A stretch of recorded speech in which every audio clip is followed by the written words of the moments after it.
What if you could get the real blueprint for career success? Meet Andres Chaparro. The one thing that you have in your life is your word. It's okay to be afraid. Focus on the controllables, not in the non-controllables. If you're going to ask those questions, you better do something about it. Right, yes. Every Sunday evening, I look forward to Monday to arrive. I started in the restaurant business. Great. So I need to interview you one of these days. Making $25,000 a year. I'm telling you. It was an unbelievable salary. The hourly rate of that was about 25 cents an hour. Wait, what? Because I worked all the time, all day, all night. If I had to go to law school, it was easier. They said, here is your compensation. This is your base salary. Guess how much it was my base salary? $20,000. To me, that was, oh my God. Suddenly I'm nominated and suddenly I received the award. They brought me to the stadium. Broncos were playing. So in the halftime, they put me on the big screen. I'm in the middle in this soccer field with my family, with my kids. You're in the middle of your own rebuild. Yes. What if you could get the real blueprint for career success? Would you cross oceans? Would you leave home? Would you risk it all for the American dream? Meet Andres Chaparro. His journey began at just 16, coming from Colombia on what was supposed to be just a short visit. Little did he know that trip would change your life forever. Andres started with nothing, overcame struggle and loss, and became a celebrated media CEO in America. Welcome, friends. I'm Marty Davis, business lawyer, entrepreneur, connector, and your host. We're broadcasting today from the Bentley Residences Sales Center. This is luxury defined by precision, heritage, and lifestyle, a spectacular condominium project on the ocean in North Miami Beach, Sunny Isles, where you'll have amazing patios, amazing views, and a swimming pool on every floor, created for buyers who value excellence. Today, we're going to hear a story of inspiration, of resilience, and bold moves behind his incredible rise, plus a powerful new chapter that's on the horizon. This is Andres Chaparro, Blueprint for Success, and it's packed with lessons for every entrepreneur, dreamer, leader, ready to make your mark. Andres, welcome to the show. Marty, thank you. It's a pleasure. I'm excited to have you here. No, this is great. Thank you. And Andres, for those of the few people who don't know you personally, what's your elevator pitch? How do you introduce yourself today? Well, I think that more than an elevator pitch, what I think is, let's say that I'm walking into, an elevator, there's three people. The first thing that I always think is, let's be humans. Let's be the regular person who can tell someone in that elevator, you look great. I love your shoes. I love your dress. I love your suit. I love your glasses. Because those words can mean so much to those people, because maybe that's going to change their day as well, because someone makes them feel comfortable. So with that, you become memorable. And you will see how they react to you. And suddenly you can say, hi, I'm Andres. How are you? Pleasure meeting you. And they go off and I go as well. But it creates this connectivity of us human beings instead of just doing it, which I love elevator pitch from the business standpoint, but it's more about connecting with you. But you got to make that warm connection first, right? Indeed. That's what it is. Absolutely. Yeah. That's why everyone likes Andres. Thank you. You like my glasses, right? Yes, I do. I was going to say, I was going to talk about your jacket. And my jacket too. Shirt's not bad either. Oh, yeah. No, okay, good. Yeah, good job. I love you always dress well, so that's why. It's awesome. I try. You arrived from Colombia in 1999. Yes. Is that right? Okay. Yes, indeed. Planning just a short stay. What was your first job in the U.S.? So I came to the U.S. to help one of my relatives. She was going through a personal situation, so she had just had a baby. So I took care of her baby, not as a job, but that was my first responsibility per se. For almost 6 months, I was a babysitter.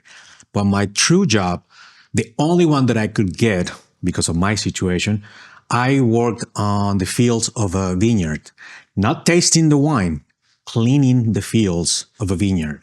So I will go with these three gentlemen from Mexico, and I said, I can do this. And after, I will say 3 or 4 weeks, I got sick. I got sunburn. I got everything dehydrated.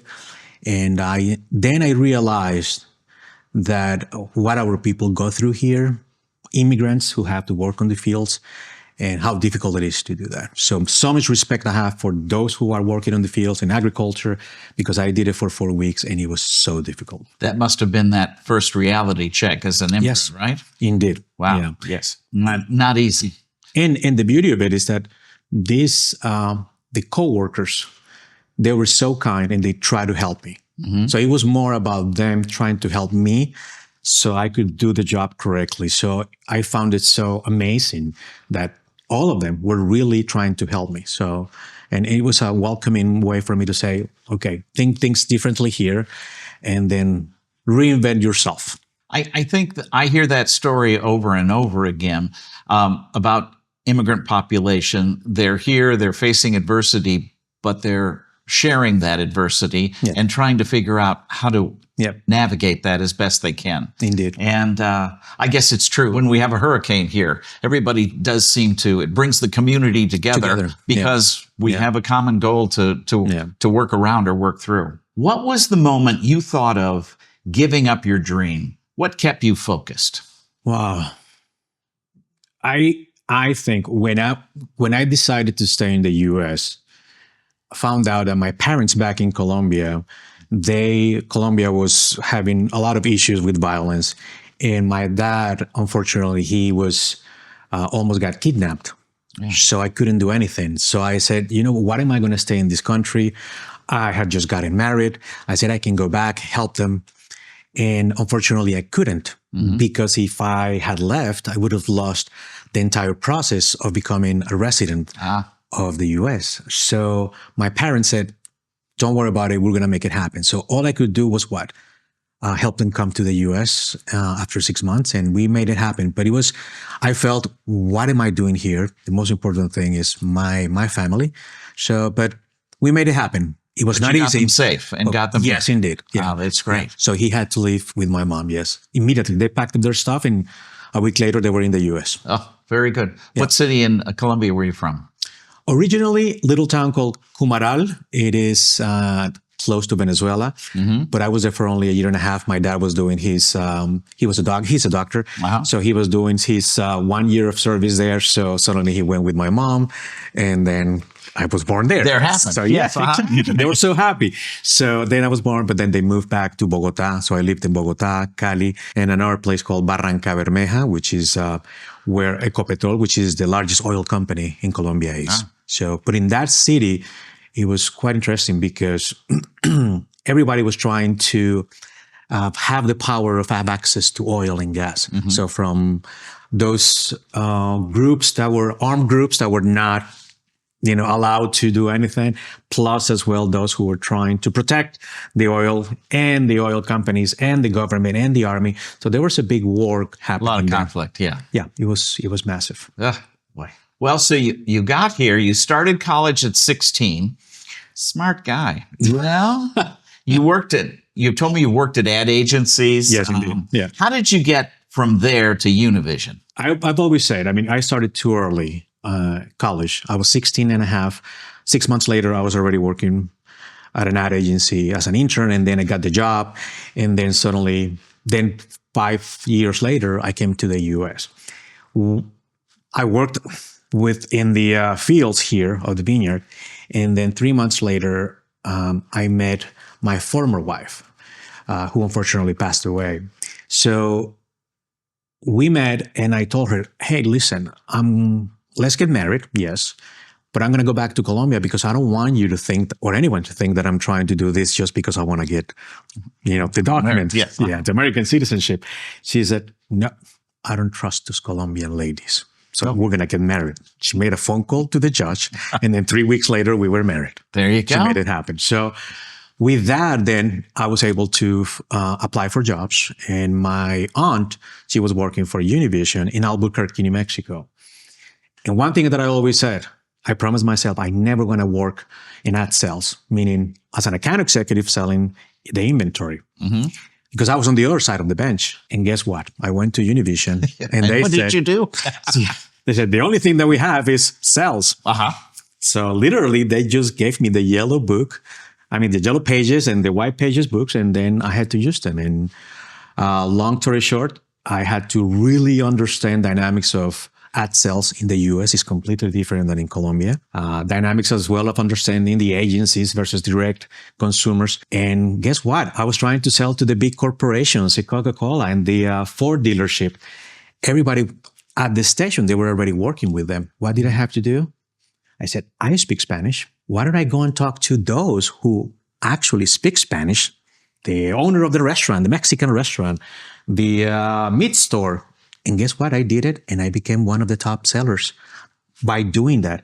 And it opened my eyes, understanding that I was so good at it. So from there, so I was at Univision, and then from there, many other things happened. Moved to Dallas, Texas, with Univision Television, and then suddenly Telemundo, and from Telemundo, so many other things. So as well, did other things in the broadcast industry because but I moved to Telemundo. I was in Chicago as well, and from Chicago, Telemundo, Denver, and in Denver, I stayed there for almost 10 years. And but yes, you asked me about Univision. Maybe I'm overextending too much about it. No, that's great. The story is, but from what I'm hearing is that you identified a unique talent that you have, and used that, and focused on that. So we're here to share some of your success tips. So that's what I want to hear those things, and so that's what's so important, because everyone needs to figure out, well, I'm really good at this one thing, and or two things or three things, and let's focus on that, and that's how success happens, right? So, so with what you're saying, it's interesting, because my first challenge was understanding the dynamic of what am I doing wrong here? When I was at Univision on my first job, is what am I doing wrong? Why is it that I'm not being able to get across these ad agencies? I come from the ad agency world. Right. I know this. But I got here and they didn't care about my experience. Right. So I had to, the first thing is you have to acknowledge, I think the first thing is, what am I doing right and what am I doing wrong? But when you call something wrong, you have to call it an opportunity. Right. You always have to do that. Because if not, you're already putting something negative in your process. You have to put the positive spin. You're doing something positive, and then you have an opportunity to change something. What is that? Mine was, I'm calling the wrong people. I need to take a step back, understand dynamic, and then that's what I did. And the second thing is this. When you are going to do anything, and in my case was talking to potential advertisers, was, who are they? I need to understand who they are, really understand their business, learn about them, go and try their food. That's what I did. I went and I bought their food so I could have a conversation about their Mexican food. And I know I was selling CDs. I know I'm giving away my age. They were selling CDs. It's okay. I'm still older, so it's all right. And they still had 8 tracks in there, by the way. Oh, yeah. No, let's have those. Yes. Yeah. So it's understanding. I had never seen an 8-track in my life, ever. So I grabbed it and I looked at it and I understood. So suddenly that's what really allowed me to engage in these great conversations with them.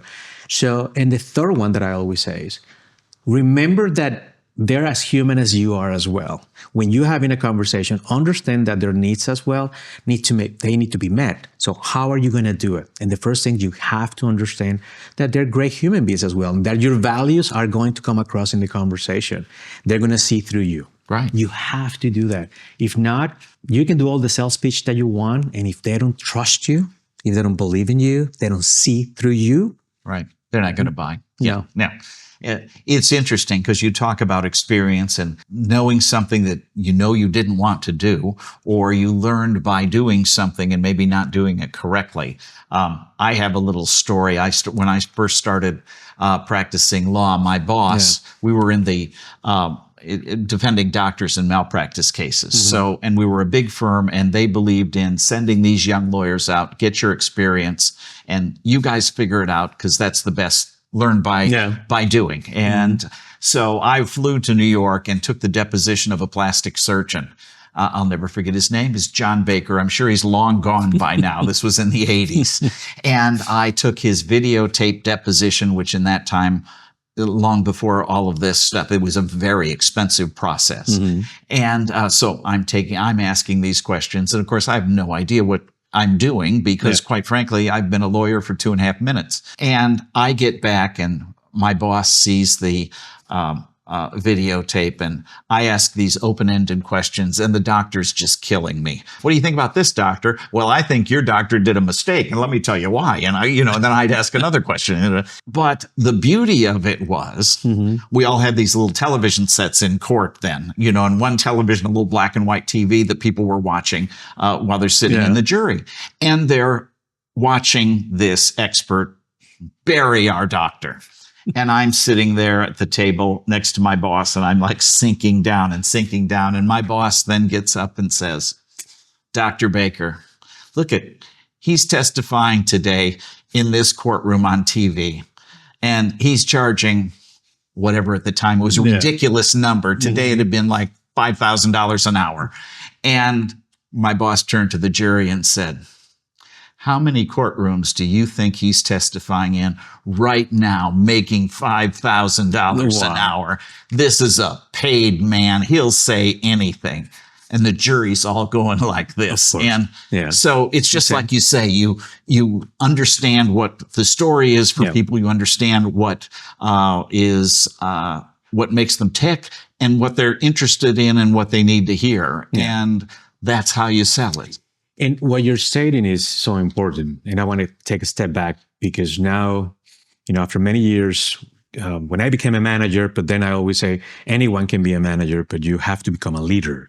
That's the portion that I say you have. Yes, you have books for management, so you can be a great manager. But for leaders, you have to really bring all that mix of everything, plus your values, your personality. So one thing that I've learned is that, and I tell my employees always, is when I interview someone or when I meet with someone, I always see them first, and I go back to this as human beings first. Someone is walking into my office, I can read or I can understand immediately, are they having an issue? Because I already know them. That's what I'm trying to say. So you perceive that something is happening, the way that they walk, the way that they look, are they smiling or they're not? So you need to immediately adjust to that need, because you cannot have the same conversation with this employee that you're going to have with this one and the other one. So to me, it's that value them as human beings first, and then talk about the skill set if it's needed. Right. But always do that. Always go back to that, because they are a mirror of you as well in that moment. So I always say, think about that always when you're talking to them. Don't forget that they're going through something as well, as much as you are too. Right. Yeah. Very interesting. So, which leads me to my next question. What's the biggest myth about succeeding in media and in television? That you have to have a degree in media and broadcasting. Okay. You don't have to. It helps. It is an amazing help, of course. And I say it, I know maybe some people are going to say, this guy's crazy. I said, no, I've met great sales leaders, had no idea about broadcast industry. And guess what? They started selling. Some people might know about, some people, I'm going to just mention the industry, microchips many years ago. And guess what? They switched to broadcast. And then they brought that knowledge of understanding the selling process, and they became presidents of corporations. So you don't need a broadcast degree or a degree in broadcast. You do not. What you need is to understand the dynamics of, do I want to be in the broadcast industry? Yes. What is the door that I want to go through? Is it in sales? Is it journalism? Is it on engineering? Is it on finance, human resources, so forth, so forth? There's so many other departments. Because the industry needs all of those. Exactly. And the way that the industry is changing, now you're going to find presidents or CEOs or vice presidents who happen to have a different background. I've met vice presidents who are news directors. They didn't have a degree in broadcast, in journalism. Another one was a creative services director. So now they're combining and they're bringing their expertise so they can lead stations depending on the need of that market. So that will be the first, the biggest myth is that one. After, these massive achievements that you've had in broadcasting, you switched paths. What triggered your move into restaurants and your own ad agency during the pandemic? It was. What happened? It was interesting. With Telemundo at that point, we went part ways, and I was planning actually on leaving the broadcast industry in 2022. But then in 2021, I was planning, end of 2021. In 2019, then we went part ways with them. And that allowed me to understand, okay, what am I going to do now? Because I was planning on retiring or removing from broadcasting. I always wanted to open restaurants. So... Well, you did those sales to them early on. Listen, you understood them. Yeah. That is so true. So what happened is that I was trying to reinvent myself, focusing on the kids and family. So people started calling me. And I was in Denver at that point. And mind you, I've been always really community oriented and helping clients, always going the extra mile. So some of them called me and they said, hey, Andres, you're no longer with Telemundo. Can you help us? And I said, wait, what? I said, great. Yeah. But then suddenly I said, wait, hold on. But I'm going to charge you as a consultant. They're like, doesn't matter. And suddenly 1, 2, 3, 4 clients. And I decided to start my own ad agency. But I understood that the dynamic was more about try to do something on the digital front. So I focused on the digital space and production as well. So I had a great group of freelancers that started working with me, and then I was focusing on developing the strategy for a lot of organizations. And one of them turns out to be the 3rd largest oil company in the country. Oh, very So good. I handle all their digital media buying plus all their production. So I learned everything about fracking. Everything I know is a word that a lot of people There you go. And it's not so bad. Yeah, but it's not so in their bad. eyes. That's Yes, what I'm yeah, saying. no. But what I'm saying is that, so I had to. So I did it for a year and a year and a half. But then this oil company got acquired by a larger one. I don't want to say the name of the big one. So they already had an ad agency. Right. So they said, you know what? Thank you so much. At that point is the beginning of 2020. 2020, I'm like, okay, what am I going to do? So I started doing consulting as well on the side, pro bono, helping families. I found this family who used to have a small food trailer called La Rolla, urban Colombian food. This family, 2 sisters and mom. So I was doing an analysis. They had to shut it down.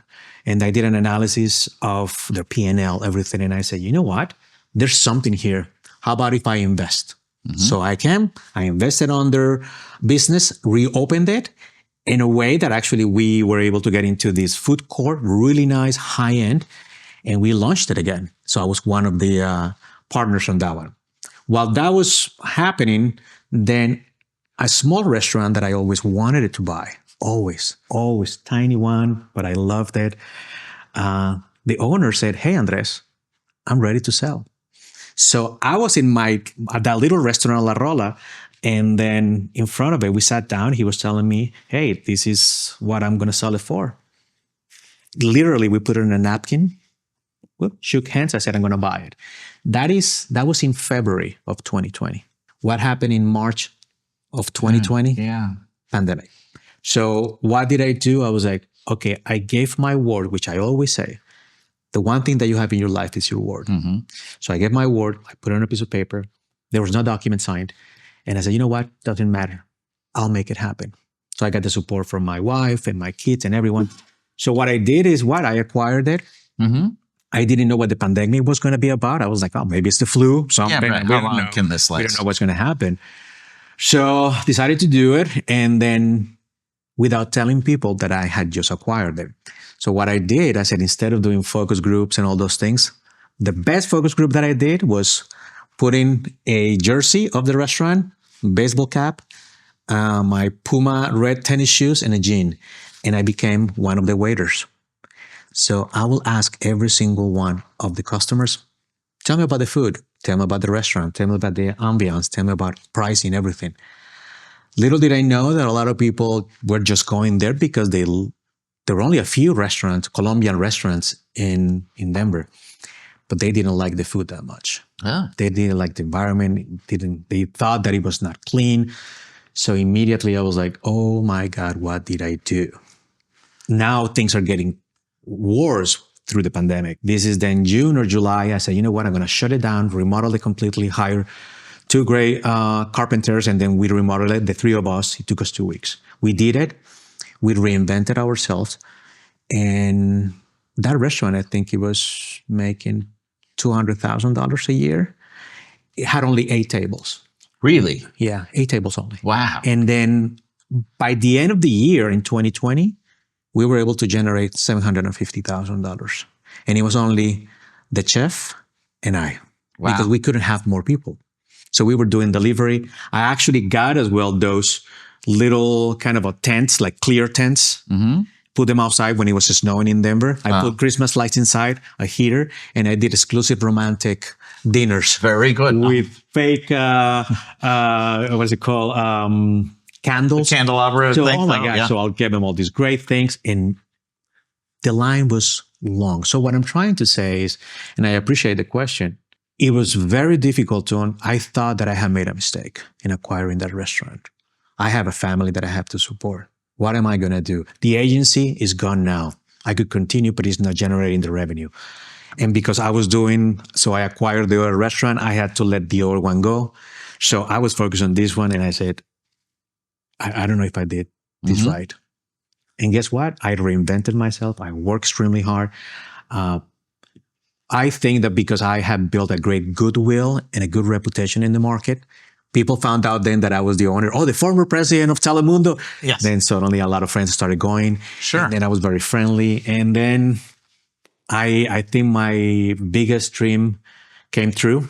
The first one was having kids, but this one was having a restaurant, and I loved it. I still miss that tremendously, having the conversation with the customers and giving them free things and giving them a shot of aguardiente, which is our Colombian Oh, drink. absolutely. So it's all that. So it made me extremely happy. I go back to those feelings every single day when I'm not doing well. Well, looking at adversity and saying, how do I turn this around? That lemons to lemonade story, right? Indeed. Yeah. And after people see this, you're going to have every restaurant in Miami calling you saying, help!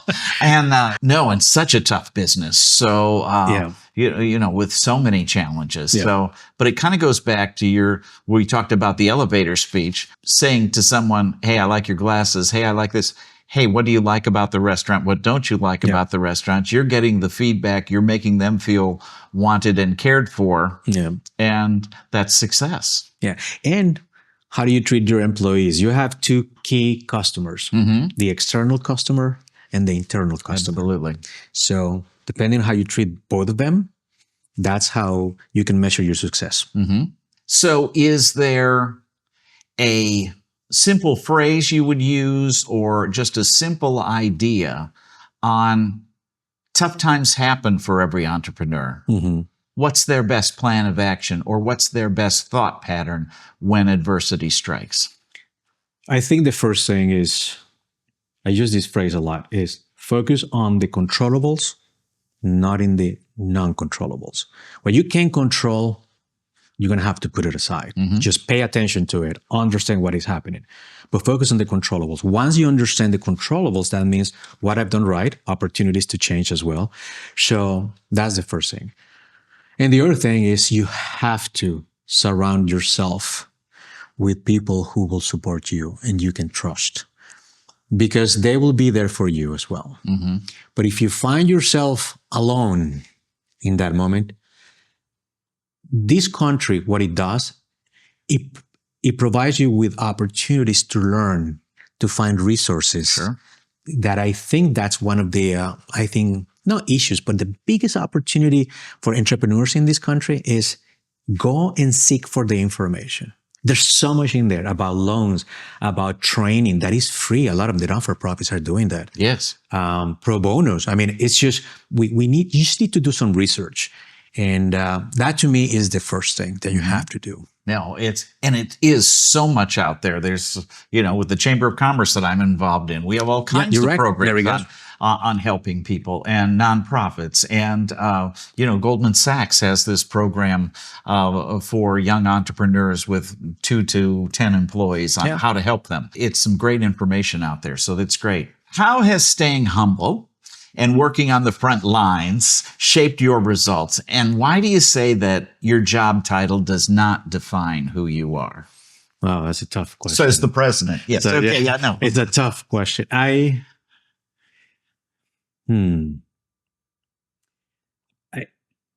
think that every Sunday evening, I look forward to being to Monday to arrive. Mm-hmm. I don't see it as something that I regret, that I don't want to. I feel that that's how I start my day, thinking that the week is like, I can't wait to do this. And it's the reasons that I just mentioned to you. Yes, we have the external clients and the internal clients. I love our internal clients. Why? Because not only I'm supporting an organization with great employees grow, but I'm helping the employees as well grow professionally and personally. Mm-hmm. I can tell you that I know, if not all the stories of my employees, but most of them, and about the struggles as well, their families, the name of their pets, the names of their kids or their partners. Something that I do at the station, and that this is related to staying humble, is I meet with every single one of the employees. The station here is a little bit smaller, but I used to have stations with 150 employees. I will meet with every single one of them every year for half an hour. And it will be a conversation about, how are you doing? What can I do for you? How can we do things better? And I will ask them 2 questions. The first one is be valuable, folks. Okay. Yeah, the first one is, if you had a magic wand and you could change something that will help the entire station, your entire team, everyone in this company, what would that be? And I will say, give me 3 options. Doesn't matter. Just tell me. They will put them in a piece of paper. Uh-huh. That's the first one. And I said, the second one is the same magic wand, but instead of change something for them, change something for you that will benefit you exclusively. Very good. So think about the team, think about you, and you will be surprised of the things that they will tell you. Some people, when they're talking about their team, you will be surprised that they're not thinking about big things. It's like, you know what? The sink in the men's bathroom is terrible. We need to change it or something. So little things that impact their daily lives, and we don't know. Right. Because you're not there, right? Exactly. Yeah. Or women's bath or something. It doesn't matter, but I'm just giving that example. And about them, sometimes, yes, the obvious answer is, oh, I would love to get a better compensation or a raise. But then suddenly they freeze because they don't know what, because no one has ever asked them. Right. They were asking, what can you change for you? Mm-hmm. And suddenly they say, you know what? I don't like this chair. My back is hurting. I said, great, let me see what I can do. And you start solving a specific, or presenting specific solutions to their own problems. But then now collectively, you're getting the ideas from everyone, and then you put them to work. You say, I'm not going to be able to do all this, but I'm going to be able to do this 5. That's right. And suddenly, sense of ownership, inclusiveness as well, because you're getting everyone become part of the process. And their ideas are being put into work. So the responsibility as a leader is to really, if you're going to ask those questions, you better do something about it. Right. Yes. No. So that's the full 360. So, but yes, those are building a strong team, and quite frankly, it's going to be more successful for the business. Your team is better. Plus, those outside things that help everyone are going to make it more efficient and probably more profitable, or at least those people are going to like the food better. You know? Yeah, and it's so true. And you are an experienced, successful trial lawyer, attorney. And you know this is sometimes we know the answers, but we don't need to give the answers. We let them give us the answers. Right. Why do I have to share the answer? Let them. Just guide them to get to that point, and suddenly they'll tell you the answer, and you're like, great. That's the way as well you allow them to continue growing. Instead of you telling them providing them with the answer, even if you knew it. Right. I will never tell them that I knew it. No, because then it's their answer, and you are following up with their needs and their expertise. Exactly. So, and quite frankly, so many of the people that are part of the team have far more expertise in that particular area than we will ever have. Yeah. So, no, it's great advice. Great advice. So, what would you tell immigrants, minorities, or anyone who keeps hearing no about creating their own opportunities and opening doors for themselves? I think they need to understand the dynamic of what is happening in the country and find solutions to opportunities that are there. That's the first thing. There's so many opportunities, so many businesses that are in need of solutions that I think immigrants, because of their process, how they got here, they have to reinvent themselves. They have to be super creative. They don't have access to a lot of things. They don't understand the culture sometimes. It takes them time as well. So they can see things from a different perspective. So they can learn to understand that and bring different solutions to companies, to organizations as well. That's the first thing. And the other thing is, don't lose your accent. I still have accent. So in that way, you can say, Marty said, this guy might be from another country or speaks 2 languages at least, or maybe 3 or 4. And that is something that is positive. I still value that. I think that, yes, we need to embrace and love the English language and be the best that we can at proficiency, grammar. But at the same time, I'm keeping my accent still. And sometimes I go back to "Hola, ¿cómo estás?" I said in Spanish, and then especially here in South Florida. Absolutely. So is that, but you find yourself in some areas in which don't be afraid of having your accent. I understand you might have dynamics or situations in which you don't want to for other reasons, but I say don't lose it. In the business industry, don't. I think it's important for you to keep it. Again, embrace English language, be the best that you can, but don't forget your roots. Right. We all should embrace our heritage, and no matter where that is. And quite frankly, for those of us who are still working on English, folks that can speak multiple languages is always impressive for me. Yeah. And became infinitely clear to me. I'm in Amsterdam, and with a group of friends sitting at a sidewalk cafe, and most of us could only speak English, but some could speak Dutch. And the waiter comes up and is talking in Dutch to the one fellow who could speak Dutch. And, and the rest of us were chatting in English. And he said, "Oh, let me switch to English so that you all can understand me." And here we have someone who is serving coffee someplace, and I'm a lawyer with a lot of years of education. I can't compete with him on his education level of speaking another language. So it was an aha moment that, it's, there's lots to be learned, and we're not the only place in the world. So, yes. But Americans have that problem. I'll second that as well. So, and if I can add to what you were saying about immigrants I'm certain is, again, the opportunity is about the information. Seek for information that is going to help you support not-for-profits, chambers of commerce. Get educated. Now, I'm not saying going to school. I'm saying there's information that can help you make the most educated decisions that will impact your life. You have to do that, because if you just go by your gut feeling, I think it's amazing that you have it, but combine it with the information, you have the best results. Right. No, absolutely. And there are just so many outlets that you can find this information. Chat GPT, all you have to do is ask it a question, and it will lead you someplace. Now, you have to make certain that it's truthful, but it gives you so many sources. So it's great. So what's your keys for 2026 and beyond? What skills or mindsets outside of finding out this information should every business owner start building now to stay current and be successful for next year and the years to come? That's a great question, because it's something that I'm still defining, to be honest. But I can tell you one thing. I pay attention to news outlets, both in English and in Spanish. And I pay attention to news outlets that are influencing as well the US market, like Europe, Central America, South America, and Asia. Asia is but I pay attention to those. Mind you, I wake up every day almost at 4:30 in the morning. I start listening, radio, reading. 5:30, I go and exercise, come back, and I start my day. So I say this is because I think that we all have to understand those dynamics of what is happening with economy, what is happening as well with housing is key. The political environment as well, you have to understand.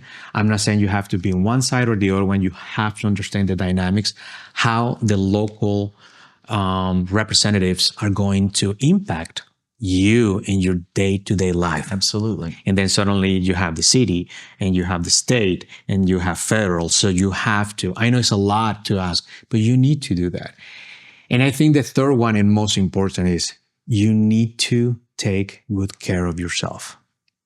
You need to take a step back, because in order to do all that, take care of your family or you of yourself, you need to really do it. You need to find that spot that allows you to be you, take good care of yourself, whether it's exercising, walking, rock climbing, swimming, or just sleeping, or just watching one of those stream services.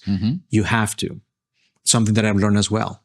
If needed, find areas in which if you can utilize therapy, use it. I think it's amazing. People might think one thing about it. I think it's a great gift when you give it to yourself. And the third one as well is surround yourself with people who will cheer you up, because you're not your enemies, but those haters will always be there and they will always talk about you. There you go. Don't worry about keeping them. Don't worry about them. Those are the non-controllables. That's right. Whereas Absolutely. the controllables are your friends. They will cheer you up. Surround yourself with those who are helping you, who will be extremely happy to see you succeeding. That's, to me, is difficult nowadays, but once you find them, because they're right there, they're cheering for you. No, I think that it's very interesting because you have a group of people that you are around, whether you call them friends or acquaintances or whatever, and the dynamic that you hear from them on your day-to-day is really telling.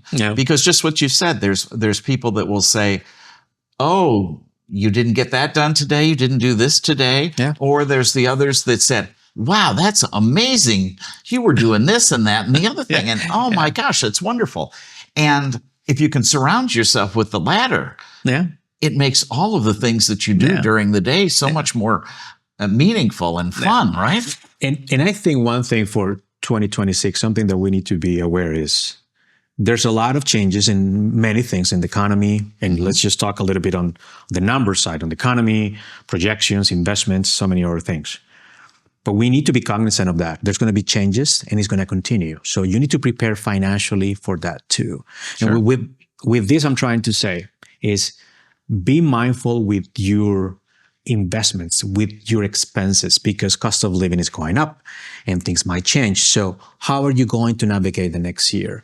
So if you were planning on doing a trip to somewhere, yes, maybe do it, but maybe figure it out a way that you can save up a little bit, put it on the side just in case. Right. I tell people always, especially when in a situation in which so many things are happening, that I think we need to be cognizant of that. That's the word that I'm trying to use, is be cognizant that there's a lot of changes, identify opportunities for you to prepare for changes, drastic and dramatic changes. You know, in our own organizations, in media, conglomerates are taking over the other one. Right. So I don't know if it's public information. Just in the news. Netflix just try to go and get a Warner Brothers. Warner Brothers. But And then so does Paramount. But then Paramount came and said, no, I want to come in. We'll give you more. And they're like, wait, what? So these will change dynamics of consumption, even how you consume television or consume content. Absolutely. That's going to change. So it's a lot of things happening there. So No, and there'll be a lot more things happening and faster now. But you see, I love that you knew about this. Yes. You see, so we are all understanding dynamics, say, how can that impact our lives? We might not think about it. Maybe the price of something will go up or it will go down, but it will have an impact at the end of the day. Well, I agree with you. I think there's so many people that want to just live in their bubble and they don't pay attention to what's going on in the world around them. And I don't know how you plan your day, your week, your year if you don't know what's happening out there. And yes, it doesn't affect us day to day, what folks are doing in Washington or what's happening in Colombia or Venezuela right now. But it may affect us long term, and we should be looking to that. And, and there's different news sources out there, and some may be of the same political ideation that one person has, and the other is the opposite. But if you don't listen to both, you're Exactly. uninformed. Otherwise, as they say, you're just preaching to the choir. Exactly. And so maybe it's not the best to just be in the choir. And that's where you said it just so eloquently. You need to pay attention to every single one and understand dynamics as well. What are they saying here? What is it that they're presenting? Because at the end of the day, whatever changes are taking place now, it might take 2, 3, 5, 10 years to change again. Right. And so we're stuck with it for a while, or and preparing. And as you said, putting some of that money aside, it's as a business lawyer, it's one of the things that I see as the greatest mistake for business owners. Mm-hmm. They don't have a big enough war chest to do what they want to do. Yep. And restaurants are, the top of that right after, bars and lounges. You need to have staying power to keep it going and be watching those food costs and all of those things. But, wow. We've both been involved in many restaurants. I started in the restaurant business too before I went to law school. So there you go. And it was great. So I need to interview you one of these days. There you go. You know about that? Well, I was getting out of college and I got this job as an assistant food and beverage manager, making $25,000 a year. I'm telling you. It was an unbelievable salary. And then when I figured out the hourly rate of that was about 25 cents an hour, because I worked all the time, all day, all night. And it was, really tough work. Rewarding, yes, but it was too tough. I had to go to law school. It was easier. And so, you know what? Something that you said that it brought me back memories of how excited I was when I got the job at Univision in 2020. Oh, I bet. Is I got the job and suddenly, 2020, I'm sorry, in 2000. That was in 2000, yes. In the year 2000. Yeah, the restaurant was 20. Yeah. Mm-hmm. Yeah. So in the year 2000, my first job here. So I went and negotiated everything. I had just recently married. So they said, here is your compensation. This is your base salary. Mm-hmm. Guess how much it was my base salary? $20,000. To me, that was, oh my God. So the conversion from Colombian pesos to dollars, I was like, I said, yes, of course. Yeah. So I go home, I tell my wife or my kid's mom, and then suddenly she's like, oh, honey, congratulations. That's so nice. Of course, $20,000 was nothing. Uh-huh. But to me, you see, that's why not understanding the culture, the value of a dollar versus a Colombian peso. But it's just the dynamic of understanding, okay, great, that was in Colombia, but here, that is just going to be a little more expensive. Yes, exactly. Yes. So for me, it was No, it's great. Well, we can look back on those times and go, yes, we learned a great deal. Yeah. We were enjoying it at the time. Yeah, and we've moved up. Yeah. Which brings me to my next question. You've won a lot of awards. And for industry and community honors. Which recognition meant the most to you and why? Oh,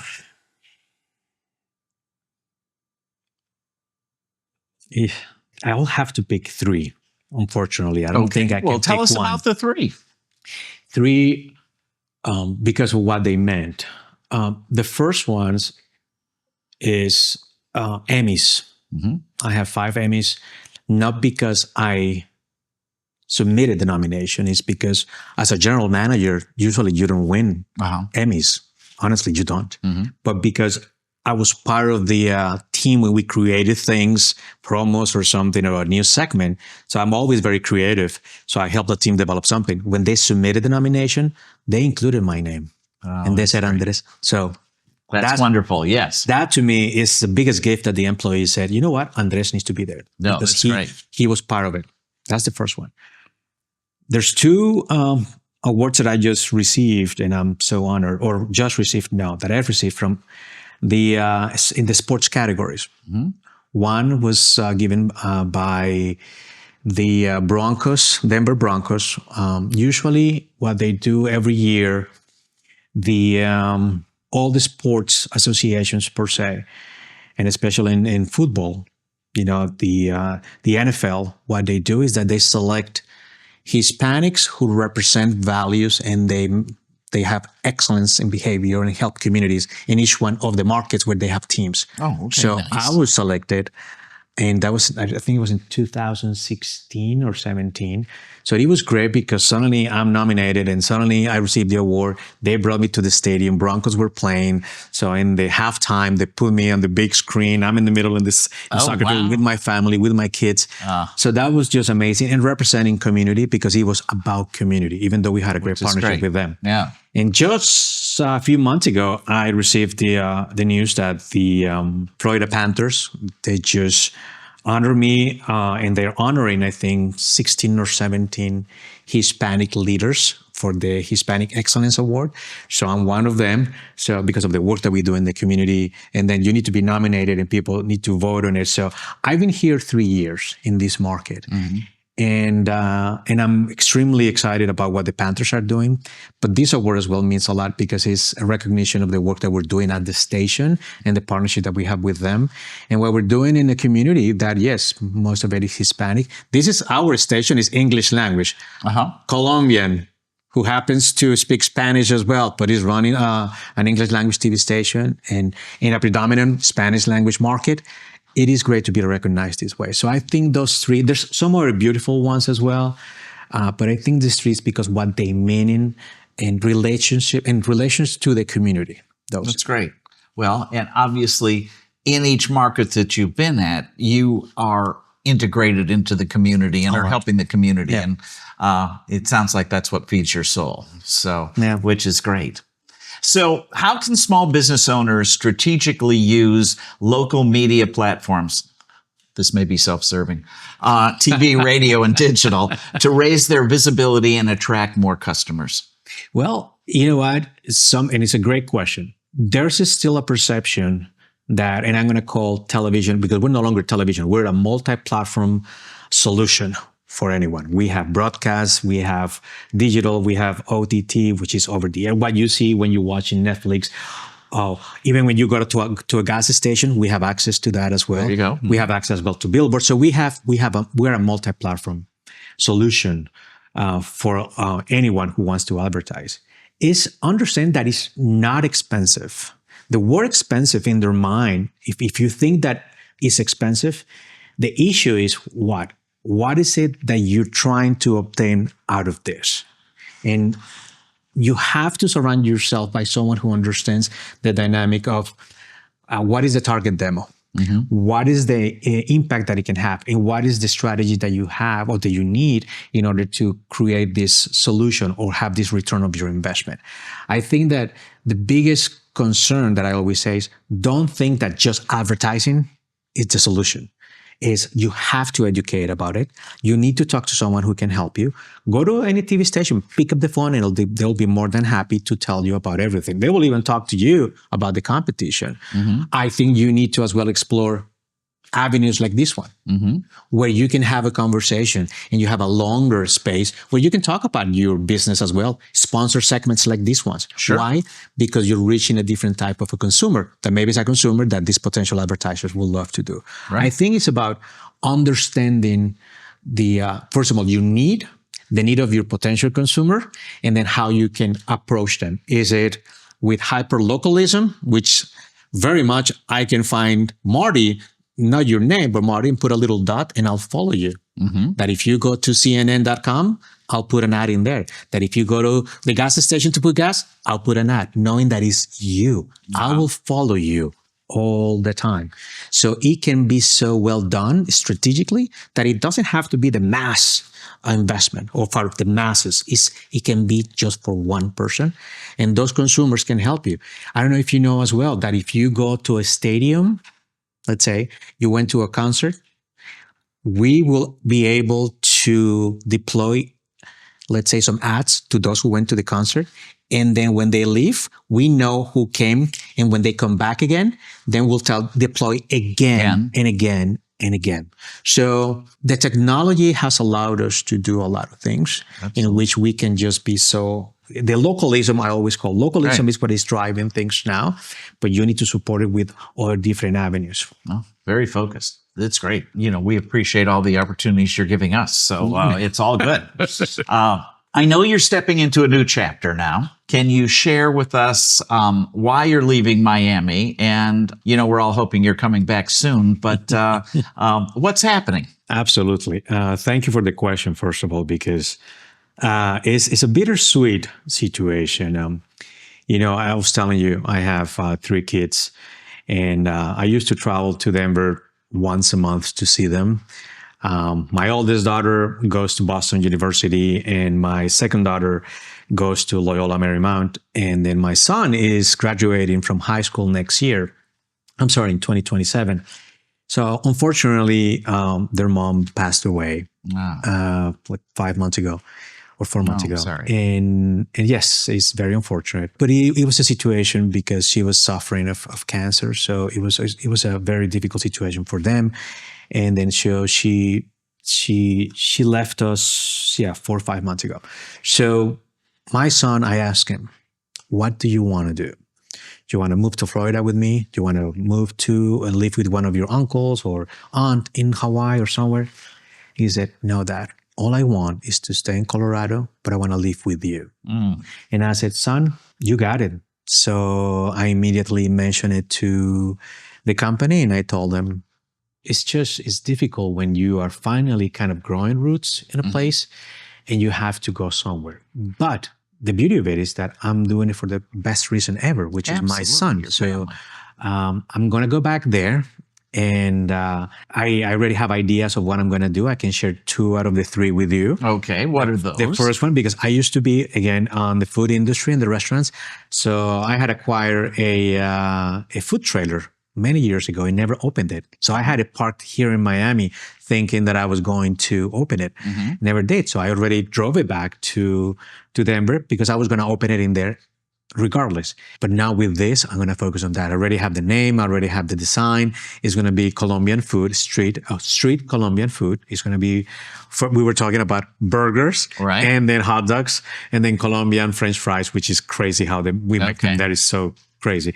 I'm going to be doing that. And on top of that, I am co-owner of one of the largest bilingual newspapers in Colorado. So it's called El Comercio de Colorado. So, which happens to be very successful. We won several awards nationwide. And so I'm excited about that. And a third one, I'll be announcing, I will say mid-February or March of next year. So we can't wait. Stay tuned. Yeah. So I'll be moving in January towards the latter part, moving back to Denver to be with my son. And it's a decision that it took place rather quickly and it's happening within a month. So it just happened and I'm doing it and it's the right reason. So yes, I'm leaving South Florida, but a piece of my heart is around here. So I'm going to try to come back and honestly try to do my best to continue growing something here too. You never know. Well, very good. Well, we always want you back, but I understand. I love Colorado too. I used to have a cabin up in Grand Lake. Oh wow, that's beautiful. Which is absolutely beautiful by the Rocky Mountain National Park. Did you sell it? What happened? Yes,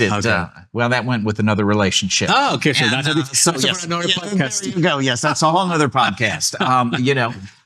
But it's what a beautiful place. Oh, it's beautiful. That area is beautiful. Denver, it's so close for skiing and for hiking, and then wonderful summertime things as well. So, no, not bad duty. And most of all, your son with a couple of years to go in high school. Yeah, it's going to be too. And but we don't know. I mean, we don't know what's going to happen. I'll say that he might graduate and say, "Hey, Dad, I want to go to South Florida to study here." Or there you go. You've got him on both coasts as it is now. So yes, now with the girls. Exactly, Boston and then now Los Angeles. So I don't know, to be honest, but I'm excited about the opportunity because I'm going to be able to again utilize everything that I just shared today, reinvent myself, become again an entrepreneur, but for a reason that I didn't think I was going to have to, is to focus on my son and help him go through this, not challenging, but times of, again, continue evolving and finding the right path for him. So well, and just the really fun time for a father and son too, because, you can share your successes and all of that with him. And so I remember when I was getting out of college and my dad and I spent a great deal of time together because he's teaching me about the business world and all of the things he knew. Yeah. I didn't think he knew much at the time, but, I've grown to learn that was completely wrong. But, some really great lessons that you can share and grow together. So it's going to be a fun time. So and I'm allowing him to be part of the decision-making process of everything. Yeah. So it's like the two of us, and of course the girls will come to the place that we select for us to live, and it's gonna be fun. Good deal. So I'm excited about it. So you're going out there and going to get a place to live and all those things. Indeed. You've got a lot of work ahead of you, quite frankly. Indeed. So I move fast. That's one thing that I always do is I find always the time to do things rather quickly, but strategically too. Well, very good. I'm sure you've got great contacts there. And speaking of doing things quickly, I have a rapid fire round for you. So I'd love to hear the first thing comes into your mind when I ask you a question. Most underrated Miami business. Underrated Miami business. Ooh, which one? I will say underrated. It's doing great, but I think a lot of people don't know it. It's called La Mexicana, but it's in Fort Lauderdale. You're saying in Miami? You want me to say Miami? Or No, do it in Fort Lauderdale because I'm interested in Fort Lauderdale. It's called La Mexicana restaurant. It is actually in Wilton Manors. It's right next to the Alchemist. Oh, okay. Yes, I do know what you mean. That restaurant, it is phenomenal. It's amazing. The owner is unbelievable. We became great friends. So that is an underrated because a lot of people, I think they're finally starting to know them, and she is busy like crazy now. So go and visit them. It's going to give Tulio Tacos a... well, Tulio's I used to go for their Sunday mimosas and things, and tacos de birria. Right. But she's doing a phenomenal job. Well, I'm going to try it out. So it's all good. Very good. One book every entrepreneur should read. One that is called Frenemies, because it's about how you understand dynamics of advertisers and advertising agencies too. And the other one is The Outlier, is about how... So I've read that one, yes. So you need to... It's a great one. You need to do that one as well. So those two are the ones that I think that you need to really focus on, because it will tell you a lot about how your thought process will help you understand dynamics of everyone else's thoughts too. And the reaction to it. So 3 words to describe your leadership style. Listening, empathy, and caring. Well, clearly you're showing that. And the team loves you at Channel 39, so I know that. The best piece of career advice you ever received? It's okay to be afraid. Afraid makes you look at things from a different perspective. Sure. Be afraid. Be afraid. It's good. We're supposed to have butterflies, right? Hey, all the time. What's on your playlist when you need motivation? This EDM DJ, Tiesto. Tiesto. Okay. Yeah, go and play it. He plays all the time here, travels around the world. Actually, I want to go to one of his concerts, and it's called Tomorrowland in Europe, in Brussels. Okay. There's almost like 2 million people. Yes, I've heard of massive. It. Yes. So, very good. I used to be a DJ, by the way. Oh, yeah, really? So, very good. So, hey, maybe that's a father and son trip. Or maybe not. I don't know yet. Well, there you go. Well, you'll decide that later. Your favorite comfort food that reminds you of home? It's called, home. My home, mom, abuela. So on Sundays, they will used to cook just flank steak with sauté onions and 2 fried eggs on top. You will just break them, and then the yolk will come down, and it's just delicious. It's called bistec a caballo. It's like, I don't know, bistec of a horse or something like that. But it's delicious. That is comfort food for me. I was in Medellin not too long ago, and they had the street vendors that were cooking. It's not tripe, but it's intestine lining or something like that. It's called chunchullo. It has a very distinct aroma. Yes. And so my partner loves it, and so did our friends. And I think it's an acquired taste. So, Which is, by the way, is one of my favorite. Is it? Favorite foods. Well, ever. that's great. Okay. Yeah, the grill chunchullo, which is Yeah. tripe. Joe, if you can find any place or restaurant with tripe tacos, tell them just to make them crunchy for you. Delicious. The best. Yeah. Well, great. Not soft, because Okay. if not, you will have that acquired Yeah. interesting It's taste. kind of like a rubber band. Yes, But, indeed. that's what it is. But if you could have dinner with any living business leader, who would it be? Ooh, any business leader. Ooh, now. You know what? I'll have to say, because of his resiliency and the way that he mastered communication and led through difficult times, President Obama. I would love to have dinner with him. He certainly used social media. And, communication it's skills. unbelievable. Yeah. Yeah, very good. And I bet you'll do that someday. I bet you. I hope that he's probably seeking you out. watching Yes, your absolutely. podcast. Yes. President Obama, please. There you go. Call him. Yeah, no. It's the food truck in Denver. And so the one thing you wished you would have known at 25, At that 25? supposedly you know now. At 25, I think it was the thing that I would have loved to know when I was 25 is, I think not so much that I would have loved to know that I would have done is I could have opened my restaurants earlier before. I was afraid of doing it. Yeah. And I didn't do it. So yeah, I think that was something. I wanted to open a creperie. Oh, yes. And Very I wanted good. to have hammocks and things. And I had it. I had the business plan. I had the books. I had the design. I had everything. I can see it again. You're bringing me to certain places in my life. Oh, that's very nice. This is good. Very good.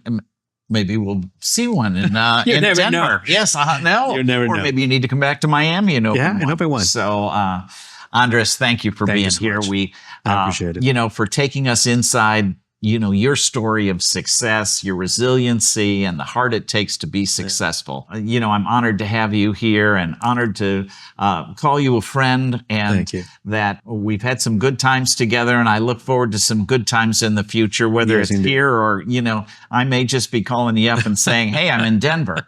Totally. So, your journey from a young immigrant, starting over in the fields and the vineyards there, and leading major media operations and restaurants and food trucks and newspapers, and now really taking the most wonderful step of taking care of your family and creating that master class for your son and your daughter. yes, you're so right. I think it's great. And, you've never been afraid. And you're starting over again. So to everyone watching, you're in the middle of your own rebuild. New country, new business, or just a new chapter. Take this as proof that the story isn't finished. You don't need a perfect plan. You need values, work ethic, and a willingness to work hard and make it all happen. So remember that success is about where you start. It's about the courage to rewrite your story as it's happening, and as many times as it takes. I'm Marty Davis, and I'll see you next week with another powerhouse conversation to elevate your grind and explain and expand your vision. Until next week.